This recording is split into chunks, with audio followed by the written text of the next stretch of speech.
about why we're here Okay. and Ready to roll? Rolling. All right. Hi, I'm Devon Majors. I'm the freshman class vice president. My name is Miguel Cotto, and I'm the senior class vice president here at New Bern High School.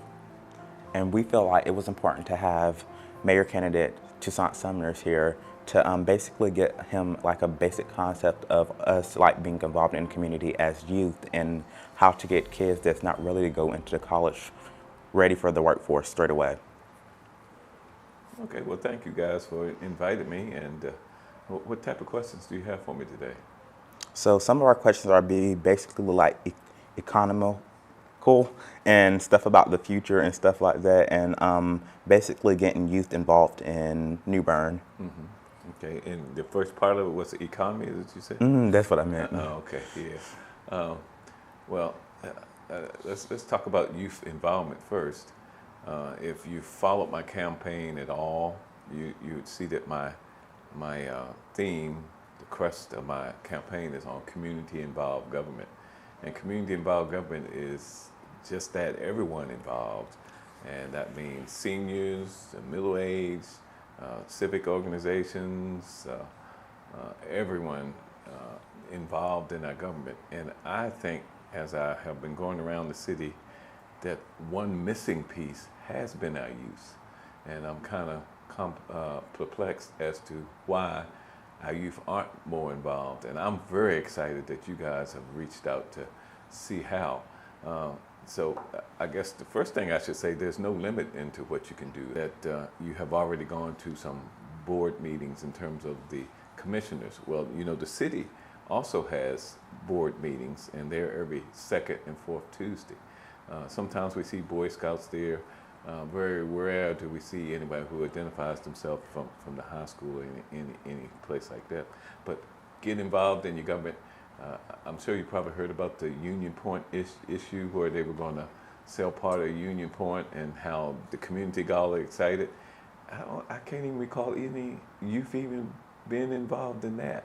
And I know youth enjoyed outdoors. I know probably many youth enjoys the park and things like that. So anything that piques your interest, don't feel like you're limited, that only can get involved if you ask, or only can get involved if it's something of a hot button issue. But anything that interests you, just have it become a part of routine, just like you have your school part of your routine, your church your part of your routine, your sports, lacrosse part of your routine. Let it just become part of your routine. That's the best way to get involved, and then it'll just come natural. It won't seem like it's a abstract thing that you're doing. Right. You were talking about Union Point, and I feel like, just from the student perspective, taking that step, because that was a bit of a controversial topic, because it caught us all off guard. It definitely, like, I know I personally, when I found out about what they were planning to do with the park, to turn it into some walk-in hotel of some sort, I definitely was not in support of that. Mm-hmm. I loved your statement on Union Point. You said practice infilling instead of building out, and then the vacant storefronts to fill before building new ones. There's a whole community back there that is not at the same level as right there as soon as you walk in. And in terms of all the, how do you say this? People that are more financially inclined to invest into those communities to help bring those people up before we continue to build upon what's been good for quite some time. You're absolutely right. You know, you got downtown, which Swiss Bear has done an excellent job in revitalizing our downtown. And I don't really know how much you, as young people, spend in downtown. Do you spend any time in downtown? All the time. Okay. Prom was last Saturday. That's Okay. where we all were. Great. So you utilize the restaurants down there, correct? Yes, sir. And where was your prom held? Here at the school? New Bern Convention Center. Okay, right good, across the street. good. So did you have a great time? Yes, sir. Okay, but you know, you have that beautiful downtown, but as I think you were alluding to, you go outside of the downtown, that's the immediate circle. Outside of downtown, you see vacant buildings, you see vacant lots, you see places that haven't been developed. But then you have that inner circle where it's good, then you have that outer circle where it's kind of barren, and you have that store near the hospital, that old, I guess it used to CVS or whatever it was, Rite Aid, I guess. Right. That's vacant.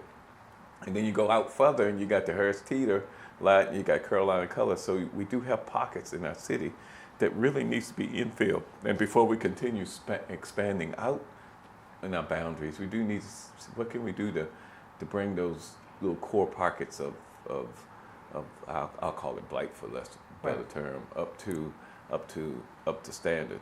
And I think it would make a tremendous impact if our youth would lead the charge and say, hey, this is what we think is important to us. We bring life. Kids bring life. Yeah. And again, you hear a lot of times the same old voices, and how refreshing would it be if students took an issue head on and really advocated for it. I think it would be great. Okay, so I feel like this is like one of the biggest questions that we're going to ask today. What do you see in New Bern's future? Just talking to you two, I think the future is bright, especially if we can get our young people involved, because you always hear the leaders of the day, the leaders of tomorrow. Obviously, you're not the leaders of today because you're not in the political realm, but you are our leaders of tomorrow. And if we can get our young people involved and concerned about our city, there's fear that we're losing our young people. They go away to school and they don't come back. I would love to see our city to continue to grow, but to make sure that we are inclusive of everybody. You guys explained to me before we started taping the atmosphere of how it is in school. And could you just repeat what you said about your school setting? I thought that was just fantastic, and then I'll finish answering that question. Well, New Bern High School carries the most diverse students that you could possibly find, not just in ethnicity or background, but financially, home life, all across the field. We pull in students from middle-class families that their parents, they've gone to college, they have them a plan, and they worked hard for what they have. That's just as important. And then we pull in refugees from Burma and all these other unique places. And by combining those atmospheres, or by creating an environment where we all come together, it's very humbling and puts it into perspective as to what we should appreciate here in the United States. And you guys work well together, you appreciate each other, you recognize your differences, Yes. but you also appreciate those differences. And when you leave this building, do you find it the same way out in our community? Yes, to an extent. Do you find that it's diverse and that we appreciate everybody's differences as well as you do here in the school? Not as well as in the school. No. But this is a lot smaller of an environment. Yes. So if we can somehow replicate what you just described in our communities, that's what I see as a vision of our city. Replicating what you just described here in this school, where everybody treats everybody with respect and dignity, and that we can appreciate each other's differences, and that we can learn to listen to one another and learn from each other. Because this is a learning environment, and you're learning from each other. I hate to say that a catastrophic event brings us all together, but I read in your website your statement on Hurricane Florence versus the recovery from the community. Mm-hmm. I felt personally that was a very humbling moment where everybody from any background, religion, across the board, we all came together to take care of our community, if that makes sense. Yeah. How would you describe that? And it's unfortunate that's when we tend to come together best. I guess it's good in a sense because that's when we do need to come together and Silver lining, cloud, like that. Because you don't care what color, what socioeconomic scale you're in. We're in this together. We got to get out of this together. But then once we come out of those tragedies, then we go back to our own individual lives, which is horrible. Why can't we do that all the time? Why can't that be a way of life in the city of New Bern? And it's not something that's easy, because families are different, and a lot of it has to do with maybe some of the way our parents think that restrict us to enjoy some of the freedoms that you enjoy here in school. But yes, New Bern is New Bern strong when there's issues that come up. And I'd love to see, that would be my vision of New Bern, to see it continue not only during catastrophes, but all the time. Okay. Now that we touched on the topic of hurricane, we are coming up on hurricane season. Do you believe that New Bern is prepared? I do. Being police chief here, we have a emergency operation plan that each department in the city of New Bern operates under, and we practice that. So it's not something that we're doing for the first time when the storm first occurs. Now, since I've been going around talking to our communities, and that's what I've been doing a lot during this campaign, I found that our community, though, don't really feel a part of that emergency operation plan. And I had some folks say, well, can you write in your emergency operation plan how you plan to utilize the community? How do we plan to utilize our young people in incidents of emergency? And I think that's a very important part, something that we probably really overlooked, so that, okay, now we want to utilize our high school students to help distribute food, Right, or have to do this. We're going to use our adults to help In find. Florence, we use the elementary schools for shelter. But I'm not talking about the physical buildings, but I'm talking about actually as manpower. Right. Use our students, because you're always looking for people, and we used to get people from out of town who come and distribute food and things like that. But why can't we use our youth to work the food shelter places and distribute food, and use our adults to do other things such as rescue, and so I do think we prepared, but from talking to our citizens, I think there's more we can do. What is the biggest challenge that you think you will face in this position as mayor if you do win? The biggest challenge is just what we've been talking about the whole time that we've been talking, is getting a good, diverse community working with the government. And by that I mean getting everybody involved in the government, community involved government, no matter what color, no matter what age, no matter what socioeconomic. Get involved, and understand that everybody's opinion is important. That means that you're not going to always solve problems quickly, because it takes time to listen. Right. It really does. It takes time to listen. And then it takes time to understand each other, and then time to come up with a consensus. And a lot of people don't like the term consensus, but to come up with, let's not say consensus, let's say to come up with the best solution that's good for the majority of people. And you'll know that everybody can't get their way. Right.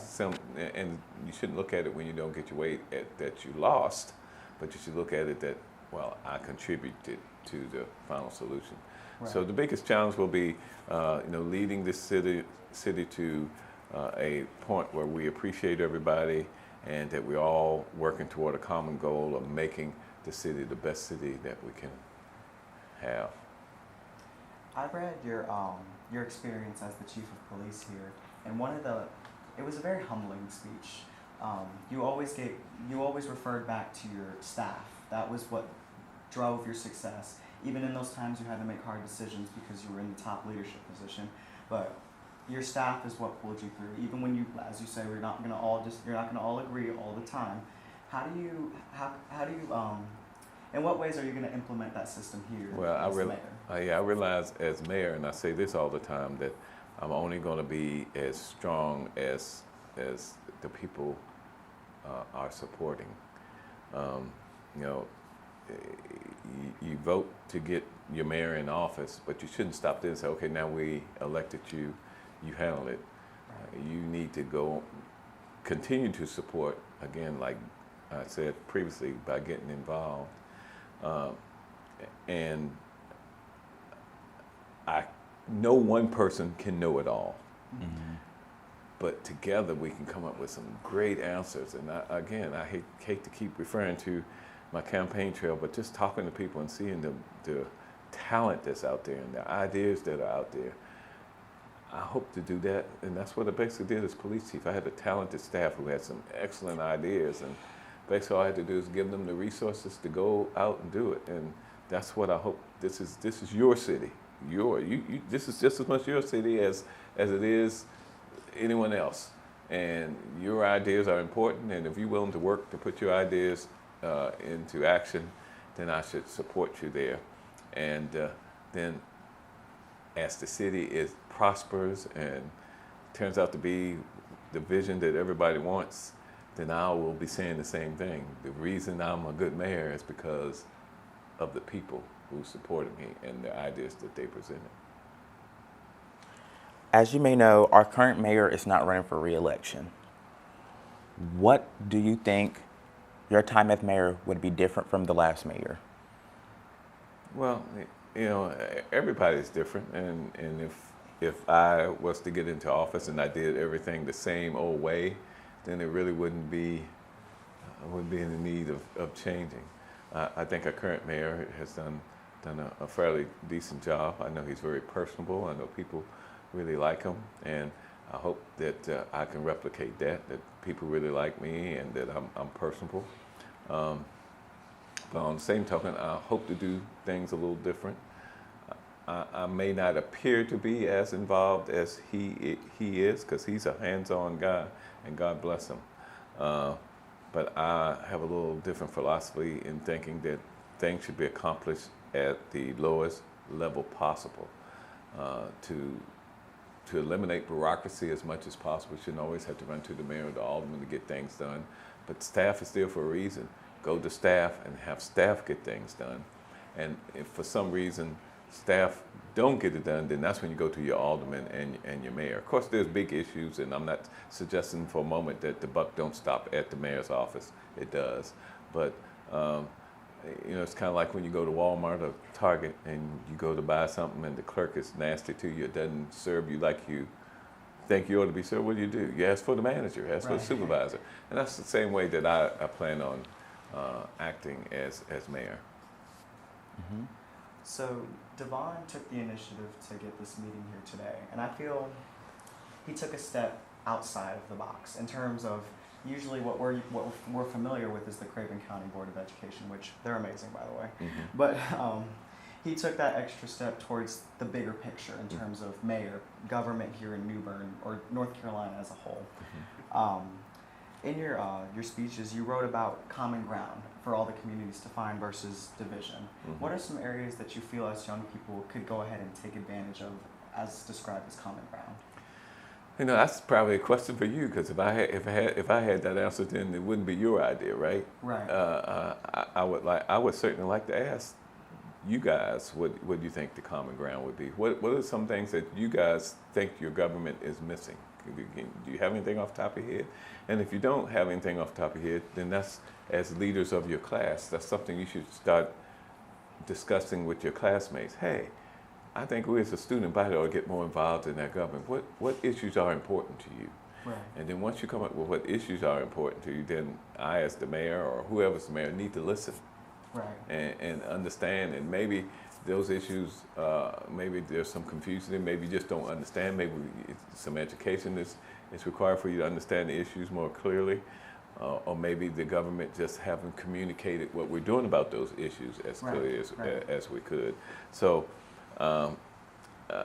again, as we started this whole segment, the most important thing is for the youth to just get involved. That's the main issue, the youth get involved, because you go to these board meetings, you don't see them there. You go to any type of gathering, like last night when we had our last Mayoral forum, I bet you there wasn't anybody under the age of 35, that's fine. No, probably, because we did have a couple of college students. So it probably wasn't anybody under the age of 20. Right. I'll throw that out there. And that's a shame. You guys ought to have been there. You should have been there asking questions and learning, if nothing else, so that you would know how to plan, because I see a future mayor, future alderman sitting right here in the room, and that's what we need. One thing I want to take from this meeting is just to continue this form of communication, because I feel students, we get so wrapped up in our lives here that we think this is what the world is. It's not. No. There's a way bigger world out there beyond military, college, workforce, trade school. As you say, because that's what your job is. Mm-hmm. That's where you bring us back into the loop, you could say. Mm-hmm. But just like some ideas for after we finish this meeting, just forms of communication in terms of group chats, or you said to reach out to your staff, to not just always have to go straight to you. Just Mm-hmm. I want to continue to build upon that. Because, Great. in all honesty, I didn't know there was a meeting yesterday last night. Wow. And of course, that's on my part as much as it is Wow. anyone else's. But just to continue to keep talking, because if we keep talking, then it'll stay relevant to us, and rather than us getting wrapped up in our academics, etc. And it'd be nice maybe if we can get the class presidents maybe more connected to our government, and then you can kind of be the liaison to the student body on, hey, this is going on tonight at the board meeting, or they're having a forum here or whatever. Maybe that might be an answer, but I do agree, we do need to increase our communications, and that's what community-involved government is. Right. We have to figure out a way to better communicate what's going on, the government does. Right. But then the second part of this is the community, you, the students, have to want to get involved, because you can get the information and still go, oh, okay, you know, but you have to want to get involved. Right. What would you say is the number one important thing that the city needs right now? Our youth involved. Since we're on that subject, that would be the number one important thing. But actually, just more involvement of our community together. And we all know that the city also has been struggling with stormwater management issues, where we have flooding in certain pockets of our city. Getting that under control, that's very important. Affordable housing, you know, we got to have folks who work in jobs that may not make enough money to afford the $1,000 rent or the $1,000 mortgage. So we got to have houses that are affordable for those who do those jobs that are important that may not make as much. Those are probably the key things that I can think of off the top of my head. But we got to have a healthy discourse about it. We got to all sit down and decide what's the best way to go about it. Mm-hmm. What is a challenge that you think that you will face in this position? What challenges do I think I'm going to face? You know, I've been a police chief, so I doubt if there's any challenges that will top some of the challenges that I've faced to running a organization with police officers. Police officers are wonderful people, but they are ones who are used to directing people and solving problems, so that's a whole different set of folks that you're dealing with. And then dealing with community needs and understanding what community needs are, and then providing a service. So I got experience in doing that. So I wouldn't see any of that as challenges. I see that as that's what I'm supposed to do. So I still will hang my head on the biggest challenges is not to get focused on just a small segment of our city, but to get everybody involved. So that's, again, that community involvement, all ages, all races, all socioeconomic. That's going to be my biggest challenge. Okay. In your statement, on your website, check it out. You talked about how you had to wisely de-escalate a force in situations. Excuse me, that was worded weird. But you talked about how you had the de-escalation of forces in situations. Going out from the chief of police to mayor, how do you plan to, or is it going to be the same process, or are you going to, like, what can we expect to see? The de-escalation was basically dealing with officers when they handled volatile situations or aggressive people, rather than get aggressive and get in there and hands-on and club them upside the head or tase them. You try to de-escalate the situation, so you use the minimal force necessary. So as far as translating that into government, and my role as mayor is when people are highly charged, you can't really think about a situation. You can't really solve a situation when you're too emotionally involved in it. So trying to de-escalate, I guess, from that standpoint of where you're more calm and you're more clear thinking and able to process. So that's probably how I would use that de-escalation process. Well, you know, it's been great. I know you must be running out of questions, but I just can't overemphasize how impressed I am with you two. You're doing exactly what I was talking about, this community involved, and you didn't wait for me to come to you, but you came to me. Now the question is, what are you going to do? This is going to be the end of it? Are you going to go back and get your students charged? Are you going to really try to get your student body involved in what we're doing? Those of you who are of age, I'm not telling you who to vote for, but those of you who are of age should be voting, should be registered and should be voting. The polls are open now till 7 o'clock every day. And of course the election is May 17th. But let's use this as an opportunity, not just the interview. Okay? So again, thank you guys, and I appreciate everything.